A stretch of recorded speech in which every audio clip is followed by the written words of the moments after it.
لان هو اصلا ما ينفعش ترجع علاقه بين اتنين الا لما يكون ده واقف على رجليه. فعشان كده الحكايه هنا بتبقى موجعه اكتر وخبطه الواحد في اساسياته وفي قيمته قدام نفسه وقيمه ومعتقداته.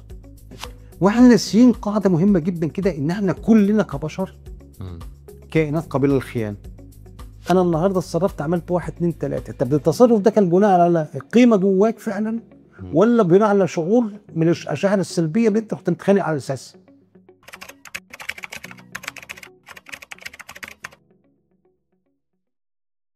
مساء الفل يا دكتور اشرف. مساء الخير يا كريم، اخبار حضرتك ايه؟ الحمد لله كويس.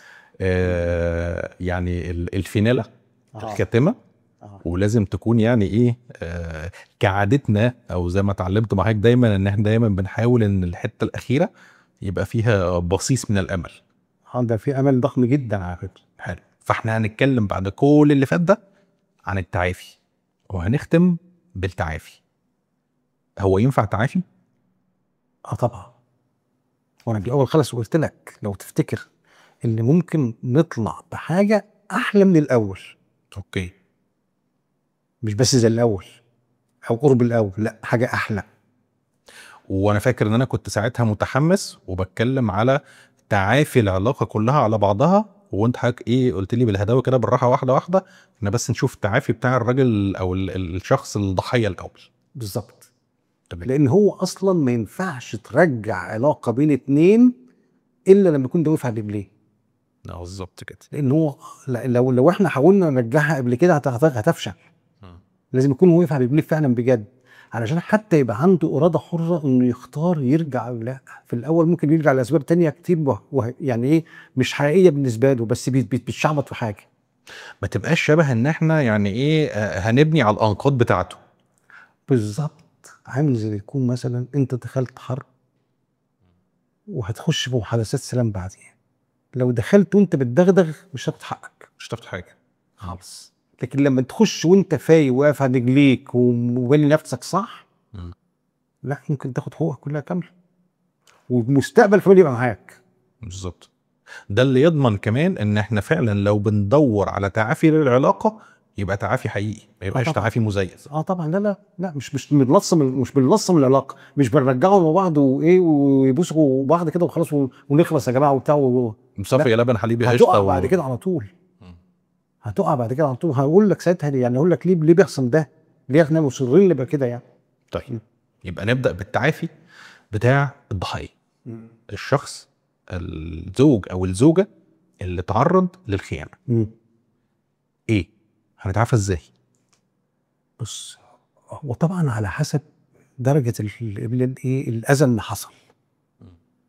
ولما بيكون الاذى شديد والربكه شديده والتدهور اللي حصل حجمه كبير وداخل في مشاعر سلبيه ضخمه وان حياته بقت فيها مشاكل كتيره، ده طبعا لازم يحتاج تدخل مع مختص.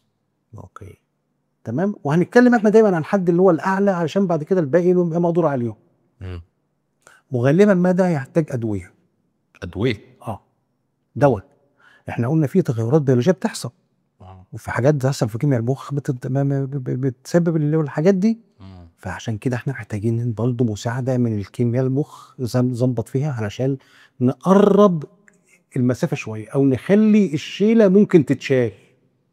بس يعني معلش انا هقطع حضرتك هنا. اتفضل. انا يعني ايه واخد دور الضحيه ومتقمصه علشان رد فعله على ده. يعني انا اتخنت وضحيه واتبهدلت، وفي الحلقات اللي فاتت قاعدين تقولوا لي تضمن القيمه الذاتيه وكذا وكذا وكذا وكذا، وفي الاخر انا اللي هروح لدكتور نفسي وهاخد دواء نفسي علشان التاني ده يقول عليا ان انا في الاخر انا اللي مريض نفسي ومجنون نفسي وانا اللي باخد دواء نفسي. طيب ما هو احنا قلنا ان التعافي ملوش دعوه بالحق والانصاف. التعافي انت حصل اذى احنا عايزين نجبر الاذى ده. زي بص واحد ماشي في الشارع خبطته عربيه، هستفيد ايه من كسر عربيه الراجل؟ هستفيد ايه من مسجنه؟ حتى لو حصل ده هو ما استفادش حاجه، هو يتعالج، هو اللي يروح ويعمل عمليه وهو اللي بيتوجع وهو اللي بعد كده يعمل علاج طبيعي وهو مش قادر بياخد مسكنات بياخد ادويه علشان يعمل يقدر يمشي على رجليه. هي زي دي بالظبط. خلاص ده سجلنا الراجل خلاص، وهو بقى ايه لازم ولا يشيل الليل. خلاص حجزنا على العربيه ودخلنا الراجل الحبس. طب وانت؟ لازم هو بقى يشيل مسؤوليه تبع تعافيه الشخصي. لازم يبقى عنده القوه والمرونه ان هو يعمل ده. طيب فعشان كده في الاول بتبقى الشيله تقيله جدا، فاحنا محتاجين حاجه تخففها وتخليها في عنده قدره زي ما كنا بنقرب له المسافه، بدل ما يبذل مجهود ضخم جدا ولوحده ممكن يفشل. طب ما احنا نجيب حاجه تساعده تخلي الحكايه قابله ان هو ايه يتحملها. طب قبل ما اروح عند الحته دي انا عندي اضافه بس كده، انه لازم هدي مساحه الاول للانهيار والهويه زي ما حضرتك قلت كده، الهويه بتاعه الضحيه، واخد وقتي شويه الاول حقي، صح؟ لازم في الاول المشاعر دي عادي جدا انها تحصل، ومفيش حد هو تحصل له بيروح رايح لدكتور، على بالك خلي بالك. حلو. لازم ياخد شويه وقت بالظبط. لحد ما يلاقي ان الدنيا مش ماشيه معاه. هو كده كده لازم مش النهارده بكره هيروح رايح للدكتور، مفيش حد عنده ده، كل واحد يحاول بنفسه الاول. انا بوضح ده عشان الضغط بقى المجتمعي، الناس لا بقى اللي حوالينا لا ولازم ودلوقتي حالا وقوم وقف ولازم هم يحاولوا يشوفوا حاجات هو اللي حواليه يعدوا المأزق ده، لكن غالبا في الاخر لا بيحتاجوا تدخل متخصص. وبحب اطمن الناس جدا ان الادويه اللي ممكن نستعملها مش ادويه لان احنا نسكن الدنيا خالص ونخليه مش موجود، لا بالعكس. انا بديله دواء علشان بعد كده الدواء ده يخدمني في التعافي. حلوه قوي النقطه دي، اسال فيها. كان في سؤال كده فعلا، انه انا بلاحظ مثلا وانا شغال وجاي حد اتعرض لفقد شديد، تمام، وفاه حد عزيز عليه تحديدا، يعني ممكن الاب او الام او كذا او كذا، تمام. في الوقت ده انا بحاول على قد ما اقدر كطبيب او كمعالج ان انا اتجنب ان انا الجا للدواء مره واحده، علشان فاهمين كويس انه دي مشاعر طبيعيه ولازم تاخد وقتها ولازم يمر بالالم و فالسؤال هنا، الدواء اللي انا هديه مع الوضع ده في وضع الخيانه هيقفل الدنيا فهيخدره، والا اكون انا شجعته على انه هو يسلك في سكه اللي هي الحيل الدفاعيه او اللي هو السلوكيات التعويضيه، الادمان وخلافه. ما انا كده عملت نفس الدور. لا، الغضب اللي كان بيسكن لحظيا الالم فانا اديت له بداله دواء ما يحسش بحاجه، ولما يفوق من التسكينه دي يبقى محتاجه تاني. لا انا مش ده خالص. انا بس عشان اقرب الحكايه للناس، لو انا في رجلي مشكله وعايز اعمل علاج طبيعي بيها بس بتوجعني جدا التمارين، فانا هدي مسكن يساعدني ان ادي التمارين. اوكي، يعني هو الدواء جزء من بلال التعافي كله على بعضه، مش ان هو حاجه عشان تسكته. انا مش بخدرك، لا خالص خالص، بالعكس انا محتاج ده. انا محتاج الوجع اللي جواك ده يفضل موجود منه حته شويه، انا بسندك عشان ده اللي هيحفزني ان انا اشتغل. اوكي تمام، فهمت. ده اللي يحفزني اشتغل. ده بيفكرني كده في دورنا كاطباء نفسيين واحنا بنكتب الدواء، ان احنا بنبقى عاملين زي الجوهرجيه، عندنا ميزان كده الذهب بنوزن عليه جرامات الدواء بالظبط، القدر المطلوب اللي يساعد، مش هيلغوش على الالم ولا يسكنه ويخدره وخلاص، لا بس يديني المساحه ان انا اعرف افهم، احتمل ما هو قادم، وان انا اقدر اعمل الحاجات اللي تطلب مني. اوكي، وابقى متواجد لان البلال مش هينجح من غير تواجده. تمام. لان التعافي محتاج قوه ومحتاج مسؤوليه. اوكي، لو الالم وصل لحد عنده ان هو مش قادر يركز ولا يشوف الواقع ولا يخرج من المأزق ده، طب انا هقول له تعالى تعمل معايا ليه؟ ازاي مش قادر؟ فانا محتاج الدواء يعديني المرحله الانتقاليه كده في النص. اضيف اضافه كمان معلش، اتفضل. وده اللي هو يعني ايه، كأن انا برد على نفسي. هو انا اشمعنى لما كطبيب وقاعد في العياده ما تساءلتش قوي عن حكايه لما حد يموت لي، وتساءلت هنا عن لما يبقى فيه خيانه؟ اتصور برضو انه في فرق ما بين المحن اللي هي الطبيعيه في الحياه، يعني كلنا بنمر بده، انه يتوفى لينا اب او ام او لكن مش كلنا بنمر بالخيانه. فده كأن دي برضو محنه مركبه، ما هيش محنه طبيعيه من محن الحياه اللي احنا عارفينها. بس التاني ده شك، يعني حد بات له حد، ولا زلزال حصل، ولا حادثه، ولا حرب، ولا مفيش فيه الاحساس بالشيء الفيزي. مفيش فيه اساس ان انا يعني ساكن في بيت، حصل غاره على البيت اتكسر، حد من اهلي مات، انا مش حاسس صدمه عن فوق ما تفرق. صدمه ماشي، لكن مش حاسس ان انا سبب في ده. تاني بيبقى فيه كده. اوكي. بس فعشان كده الحكايه هنا بتبقى موجعه اكتر، وخبطه الواحد في اساسياته وفي قيمته قدام نفسه وقيمه ومعتقداته، وتخلي الاعراض نفسها اللي احنا كنا اتكلمنا عليها في الحلقه قبل اللي فاتت فعلا كبيره وضخمه وهو مش قادر يسيطر عليها. هو مش قادر يسيطر عليها. فاول حاجه بنقيم الحاله، واذا كانت محتاجه دواء هياخد. اوكي، مش مشاكل. تاني حاجه بقى، اول خطوه في برنامج التعافي اللي هو فكره التعاطف مع الذات. تعاطف مع الذات اللي هو انا هتعامل مع نفسي ازاي. بنقول له كده اتعامل مع نفسك بشكل رحيم. هيجيبها منين دي وهو اصلا عنده تدني في؟ كويس جدا. ببساطه خالص هقول له لو حد جالك بنفس اللي انت بتقول عليه ده وجاي يشورك و100% حصل في حياتك قبل كده، ناس شغوب في حاجات مش خيانه بقى، بس حاجات برضه فيها احساس بالخزي او الخذلان او الفشل او العجز او الارباك، الكلام ده كله، كنت بتقول ايه؟ وحتى لو قدامك غلطان كنت بتشوفه ازاي؟ بتشوفه ازاي وبتقول له ايه؟ بتشجعه ولا بتكسره؟ بتلومه ولا بتقول له هم معايا؟ بتتعاطف معاه قبل اي حاجه. بالظبط كده. فهنا هتقول لنفسك ده بس. فهو التعاطف عباره عن استجابه متفهمه وواعيه للحظات الضعف والفشل بتاعتنا، اللي هي اصلا هتكون نتيجتها ايه؟ انها بتحسسنا بالقوه والتمكين والسيطره، وان احنا قادرين نعمل حاجه، بتحاول تدخلنا جوه الحافز ده هنصلح. اللي هو بعد الوقت ما يعدي وانا ماشي في ده، فايه ده؟ لا ده انا عندي قيمه ذاتيه تاني.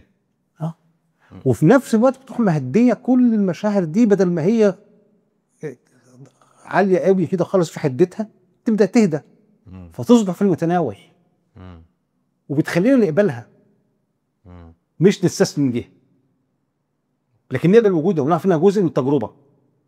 وبنقبل كمان ان احنا، ما احنا زي بقيه الناس، ما الناس كلها ممكن تقف في مأزق زي دي، وان احنا جزء من التجربه الانسانيه عامه، فمش هننزوي ونحس بالخزي اللي واخد جنب. لا، طب ما الناس برضه بتغلط وبتعمل وبتعيش وبتصلح وبكده، فتساعدنا كده، وبتخليني ابتدي ادور على حافز للتعافي مش الحافز الانهزامي. هضيف برضه حاجه. اتفضل. انا قاعد بتخيل كده اللي حضرتك بتوصفه ده، فانا كاني بنتقل من هويه الضحيه لهويه المتعافي، فلقطت كده انه في حته كده ممكن تبقى في النص، ترانزيشنال كده، انتقاليه ما بين دي وما بين دي، اللي هي ممكن نشاور عليها انه دي الهويه بتاعت الناجي. يعني انا البيت وقع فوقيا بس موتش، لسه فيا نفس، انا نجوت من هذه الصدمه، حصلت وتقيله وشنيعه بس انا لسه فيا النفس، فانا ممكن ابقى ناجي. والناجي ده زي ما حضرتك قلت من برضو الحلقه اللي فاتت، انه هنا بقى هتبقى اللحظه المناسبه ان اخد قرار واعي اني اتعافى او اني امشي في سكه التعافي. نغير السكه، الهويه من هويه ضحيه طول الوقت بشتكي وطول الوقت حاسس بالخزي وحاسس بالنقمه وحاسس باللوم وحاسس بالاحساس بالذنب وحاسس بالمشاعر السلبيه دي كلها، وسايب حياتي تقع قدام عيني وعمال بعمل اكتر بتوع اكتر، لان انا احول ده مسار لهويتي اللي هو الايه؟ التعافي او التعافي، اللي هو هويه التعافي. بس برضو للامانه هقول حاجه، تحويل المسار ده برضو احتمال يحتاج تدخل متخصص.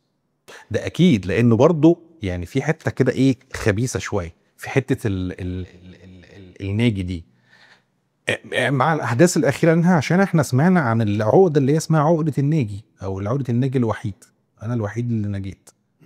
في بعض الاوقات وبعض الصدمات دي بتبقى يعني ليها تاثير سلبي اكتر، احساس بالذنب اكبر، احس بالذنب، اشمعنى اللي نجيت؟ لا، سبت الناس تموت وانا ما فضلتش موجود، انا ساعتهم.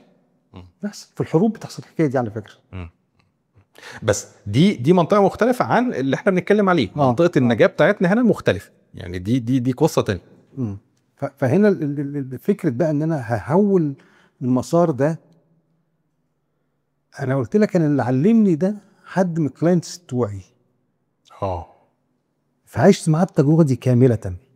الناس مش متخيله ان احنا كاطباء وكمعالجين نفسيين بتبقى فعلا من احسن اللحظات اللي بنمر بيها في المهنه، هي اللحظه اللي بنتعلم فيها حاجه من العميل بتاعنا او من المريض بتاعنا. ده علمني يعني زي بالظبط كده، لما انا بدات افكر اعمل يعني من احد الاهم الحاجات اللي انا فكرت اعمل الحلقات دي كان هو الشخص ده اولا.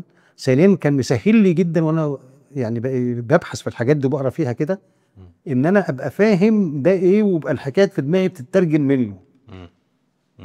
يعني ده جاني ما كانش جاي يشتكي من وجع ولا الم ولا ان انا مش عارف ايه ولا قال لي انا عايز اقف على رجليا. ده جاي بقرار. جاي كده. انت بتقف على رجليك ليه؟ قال لي هقول لك على حاجات بس اطمن ان الحاجات دي مش طالعه اي حد. قلت له 100%. فقعد حكى لي بقى قصه ان هو اتخيل ان هو كذا ولا كذا ولا بس مش بس اتخيل، لا ده كان في قصه حب مستمره لفتره طويله جدا ما بينه وبين زوجته. وكانوا زمايل مع بعض في نفس الجامعه وحبوا بعض فتره الجامعه وبعدين اتجوزوا، وبعد كده كانوا الاثنين بيحبوا بعض جدا، لدرجه انه كان بيحكي لي من ضمن ان هو الانكار اللي ما كانش مصدق انها كانت مره دخلت تعمل عمليه، فبيقول لي فضحتنا فيها في البنك، دكاتره كلهم خارجين يا عم ماشي يا عم ماشي يا سيدي انت بتحبك طول ما حد تقول والله العظيم بحبه والله العظيم. فبقول انا ما كنتش مصدق ومش فاهم ومش عارف ده حصل ازاي. فبقت هنا الخطه جامده جدا. فجاي بيقول لي انا عايز اقف اقف على رجلي، انا مش عايز اكمل كده. الميزه ان هو كان مديني مساحه ان انا اتصرف باللي انا شايفه صح. فبدات معاه بادويه والتعاطف مع الذات، وبعد كده قلت له بقى تعالى بقى ايه نحط البلان بتاعنا بقى اللي هو ايه بقى. احنا عايزين نستدعي كل نقاط قوتك العقليه والروحيه والمشاعر والماديه، كل اللي تملكه. بالظبط كده. واول حاجه نبتدي بيها اللي هي ايه اهم سماتك الايجابيه. اوكي. القيم بتاعتك. قيمك اللي هي اصلا هترمم القيمه الذاتيه اللي اتكسرت. اوكي. ونبتدي نطلعها وننفض عنها الغبار ونشتغل على اساسها ونمارس الحياه من خلالها. وكل مره هنسال نفسنا هتعمل لي جدول كده، انا النهارده اتصرفت عملت 1 2 3. طب التصرف ده كان بناء على قيمه جواك فعلا ولا بناء على شعور من الاشاعر السلبيه اللي انت كنت متخانق على اساسها؟ اوكي. يعني مثلا انت لما اتخانقت مع الراجل اللي ماشي في الطابور ده اللي مش عايز يقف في الطابور ده مثلا، هو انت اتخانقت علشان تحيي قيمه العدل وقيمه النظام وقيمه ان القانون مش على الكل، ولا اتخانقت ثوره منك للزهق انك انت فكرك بالتجربه الاليمه بتاعتك؟ اوكي. فطول الوقت احنا هنبقى عمالين نشوف الافعال بتاعتنا جايه منين علشان نرجعها لده. طب هو ميزه ده ايه بقى؟ ان ده معطوه بروح عامل هبوط في المشاعر السلبيه. اوكي. وابتدي كل شويه تهبط، فكل ما تهبط كل ما انا مخي فوق وشوف الواقع احسن، وكل ما اشوف الواقع احسن كل ما صفاتي تبقى احسن. بشيل الغشاوه او الحاله الضبابيه اللي انا كنت فيها دي. واتصرف احسن. لما اتصرف احسن اتشجع اكتر. ولما اتشجع اكتر يبقى انا كده ايه هدور على قيمه احسن تاني. ومش بس ادور على القيم اللي موجوده عندي، لا ده انا هدور برضو على نقاط ضعفي واحاول اصلحها. حلو. انا بقى في الحته دي هتدخل بالاجابه اللي انا قلت عليها في الحلقه اللي فاتت، هقولها الحلقه دي وهقولها وحضرتك صحح لي وشوف انا بفكر صح ولا غلط. الحلقه اللي فاتت كنت انا وقفت عند حته انه ازاي انا الضحيه، تمام، وعلى الرغم من كده فانا رايح عند حته ان انا اللي بشيل الذنب وانا اللي غلطان او انا اللي فيا نقص. وكنا قاعدين نفكر انه هي تفسير ده ايه، ازاي ابقى انا اللي مخبوط على دماغي وجنب ده قاعد الوم في نفسي. فاحدى التفسيرات من وجهة نظري يعني اللي هي فكرة انه احنا كبني ادمين عندنا بشكل غير واعي كده ومستمر وهم السيطرة، انه انا لازم ابقى مطمن ان انا مسيطر، لانه لو الحاجة مش تحت ايدي ومش مسيطر فانا كده في خطر شديد. فكأن اللي بيحصل هنا في نفسية الضحية انه هجيب المشكله عندي انا، لانه ده يساوي ان طالما المشكله عندي فيبقى ينفع احلها، فانا ستيل في موقع السيطره. فمش غريبه قوي بقى ان ابقى انا الضحيه وانا اللي واخد على دماغي، وبرضه افكر انه ما يمكن غلط مني او نقص عندي. ده بشكل او باخر بيطمني انه انا هعرف اصلح ده. الحاج بتقوله بقى دلوقتي في التعافي بياخد الحته دي من المنطقه اللي فيها جلد ذات ولوم وذنب، بياخد نفس هذا المنطق بس في منطقه تانية صحيه، انه ينفع ان انت ترجع تسيطر وترجع تبقى متمكن ومتمالك، بس من ايه بقى؟ من اللي حضرتك بتقول عليه دلوقتي. ده مش بس كده، يعني هو بيبقى انت حاسس انك اتظلمت، انك عايز تجيب حقك، وان في احساس شديد بالنقمه وعايز تنتقم بالاخر كده، عايز تنتقم. طبعا. طب هو انا هنتقم منه بقى الانتقام اللي بجد ازاي؟ انا برضه هقول لك الفلان انت علمني حاجه ما قريتهاش في الكتاب بصراحه، بس هو علمهاني.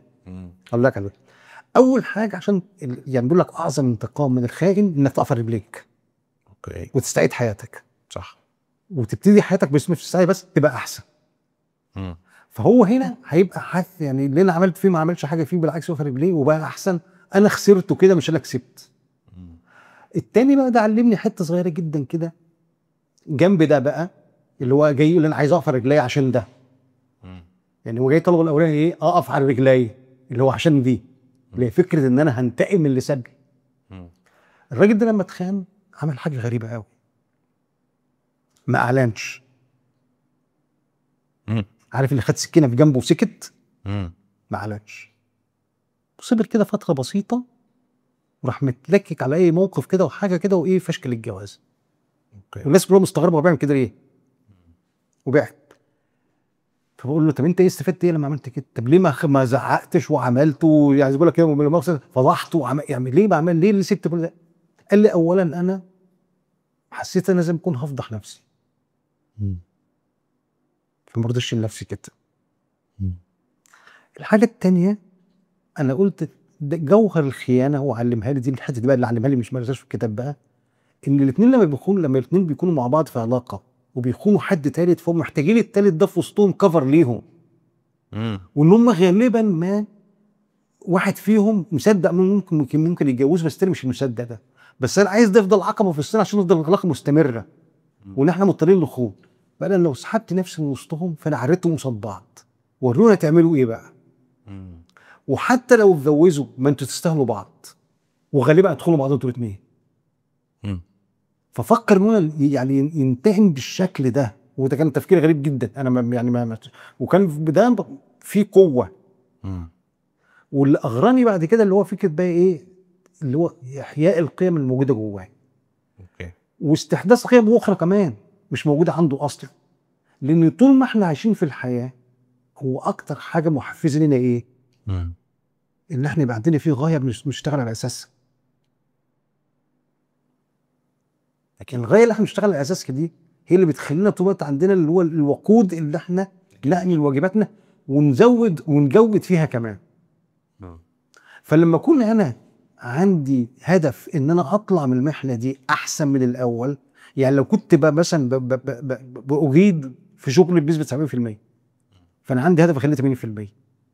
لو كنت برعى اولادي بنسبه 60 70%، لا انا اخليهم 90%. لو كان اصحابي موجودين في حياتي ومبسوط بيهم بنسبه كذا هزود كذا. طب انا ما كنتش اعرف اعمل كذا هعمله. انت عارف ان الشخص ده كان يشوف المزيكا خالص واصر يتعلم الجيتار. طب انا بساله انت بتتعلم جيتار ليه؟ قال لي عشان ما اعرفش جيتار. قلت له انت اصلا مش موهوب؟ قال لي انا عارف مش موهوب، بس انا عايز حاجه جديده اعملها احس ان انا قادر. وكانه بيعلمني فكره القوه والسيطره والتمكين. هو انا كنت قلت له يتعلم سباحه وما كانش بيعرف يعوم علشان اوصله الفكره دي. فهو سابقني في حته في المنطقه دي. اوكي. فهنا محتاجين زي ما يكون كده انا بقيت اتعلم معاك يعني ايه احياء قيم، يعني ايه استحداث قيم، يعني ايه فكره ان اكون قوي واقدر اسيطر تاني واقدر اقف على رجليا. طب ما كل ده هيروح عامل في الاخر خالص ايه بقى؟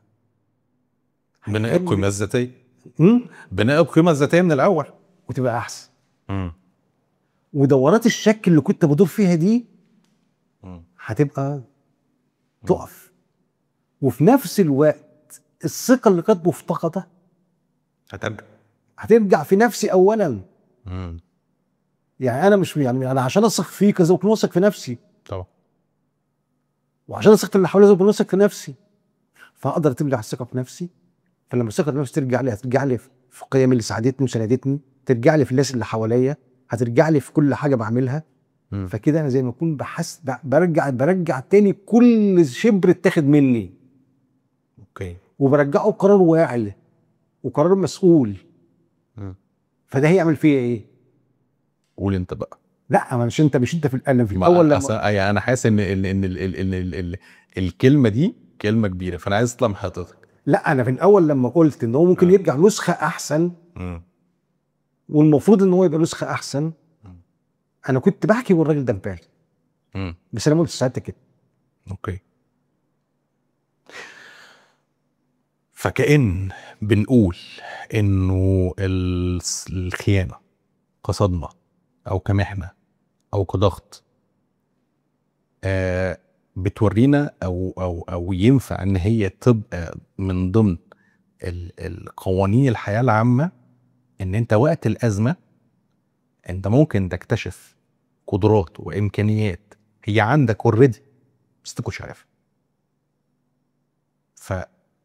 في الهويه بتاعت التعافي احنا بنشتغل على ده.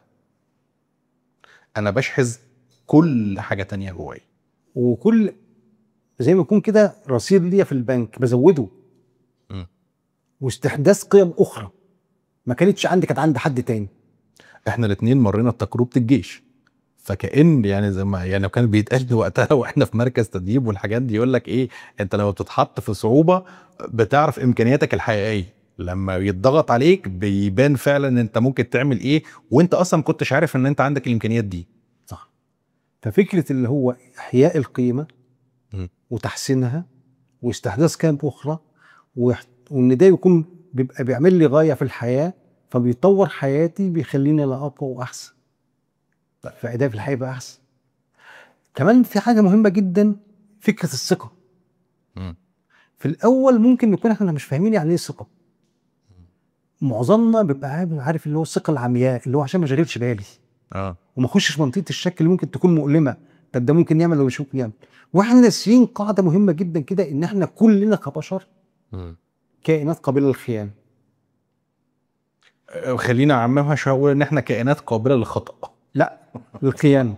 بس اوكي على فكره ودي حقيقه. طبعا مفيش حد فينا يواجه بنفسه بده، بس لازم فاهمين ده ليه بقى، علشان احنا نفسنا نحمي نفسنا من ده، وفي نفس الوقت برضو ما نبقاش الثقه العمياء دي تترمى وخلاص كده. ولازم في نسبه شك صغيره كده برضو، اللي برغم انها مقلقه تبقى مفيده وصحيه. شك صحي بالظبط. فيبقى في حاجه اسمها الثقه الحكيمه، اوكي، المبنيه على اساس واقعي وعشره وتصرفات وحاجات كده، مبنيه على حقائق. بالظبط، وتجارب. فهنا دي بتروح معدله كمان فكرتك في تعاملك في الثقه، وثقتك اصلا في الاخرين ممتده من ثقتك بنفسك. ان حتى لو انت اذيتني انا قادر ان انا اقف على رجلي. تجاربي في الحياه بتقول كده، خبراتي في الحياه بتقول كده، ان حتى لو انت اذيتني لا انا مش هقع واموت، انا قادر ان اتعافى من ده. اوكي. فعشان كده بقول لك تاني، ده كان تفسير الكلمه اللي قلتها، انه ممكن يرجع نسخه احسن من الاول، وتبقى رغم ألمه ورغم المحنه ورغم كله طلع في الاخر منها كسبان. هو اللي بيأكد ده، ودي برضو اضافه من عندي كده، يعني انه ايه، انا مقتنع بيها بصراحه.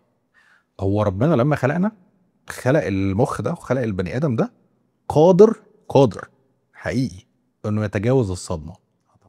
واكبر دليل على كده ان احنا اصلا الحياه بتاعتنا كلنا كبني ادمين بتبدا بصدمه. يعني لحظه الولاده دي هي تروما، صدمه. على الرغم من كده بنعيش وبنكمل وبنكبر فهو البرين بتاعنا يقدر يعمل ده.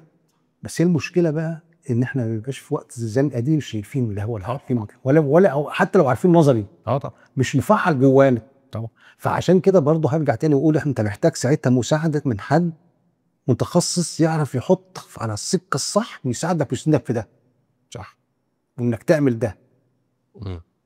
لكن هو طبعا عندنا مرونه، عندنا طبعا، وعندنا الكفاءه ان احنا نتغطى كل الازمات العاطفيه عندنا، وكلنا عندنا تجارب عاطفيه احنا فشلنا فيها، مش لازم خيانه. طبعا.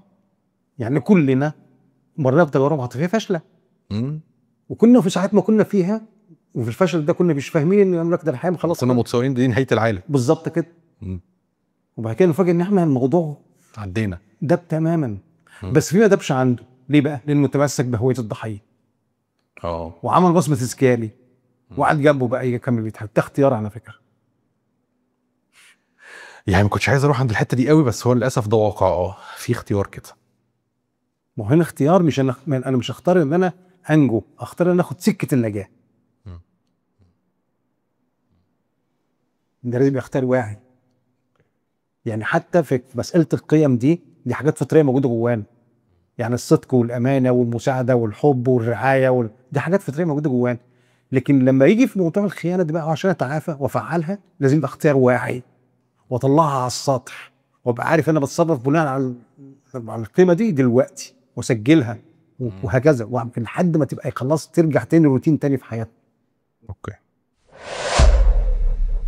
هي الحلقه دي تستحق فعلا انها تبقى الحلقه الاخيره، لان يعني احنا دخلنا في شويه مناطق كده كتيره قوي ليها علاقه بنظريات كتيره في علم النفس والمدارس العلاجيه من ضمنها مثلا منطقه الظل دي، ان انا بقى عندي القدره اصلا ان انا اواجه نفسي بحقيقي، والمنطقه الشادو بتاعي وكل ما فيه من حاجات مرعبه اللي حضرتك قلت عليها من شويه، انه احنا كلنا قابلين للخيانه.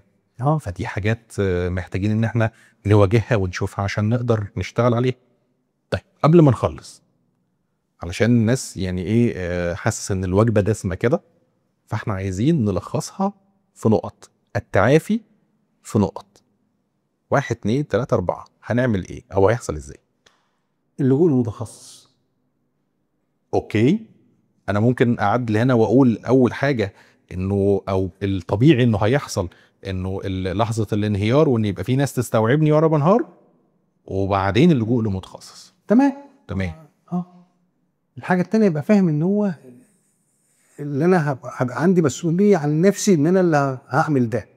اوكي حلو. واللي مش هطلبه من اللي خانني انه يساعدني. اوكي. وان لازم يبقى عندي القوه والمرونه ان انا اعمل ده. تمام. وان هي شيلتي، وان التعافي ملوش دعوه بالحق والانصاف. اوكي. وان انا على قد ما احب نفسي لازم انا اكون جاهز ان انا اشيل المسؤوليه دي. حلو. وان ابذل مجهود في الاتجاه ده. كل ده ممكن اقول عليه اللي هو حضرتك قلت الخطوه بتاعت هتعاطف مع الذات، احط نفسي على السكه الصح، وابقى فاهم ان انا ممكن جدا في الاخر خالص احصل على الجايزه. وان الالم هو منبع الحياه. اوكي. ووسائل لتحسين الحياه. والخطوه الكبيره اللي هتاخد بقى الشغل الكتير، احياء القيم الذاتيه بتاعتي من اول وجديد، عن طريق احياء قيمي كلها، بما فيها ان انا اطور حتى قيم جديده، او ان انا احسن من قيم كانت موجوده. وان كل ده بقى السكه زي ما حضرتك قلت من شويه كلمه مهمه قوي، هو انا مش بختار النجاه فبنجو، لكن انا بختار السكه دي فانا لسه همشي فيها مشوار، هبذل مجهود، خطوات. وهبذل مجهود وصدق م. ان المجهود ده ان شاء الله في الاخر فيه اخره حاجه كويسه حلوه يعني. وبعديها بقى نبقى نشوف ساعتها اذا كان هذا الشخص بعد ما وقف على رجله هيفكر في تعافي العلاقه ولا لا. دي حاجه ترجع دي قصه، بس مش هينفع ابدا ده يحصل، ان ده يحصل قبل ما يكون ده واقف على رجليه فعلا تمام.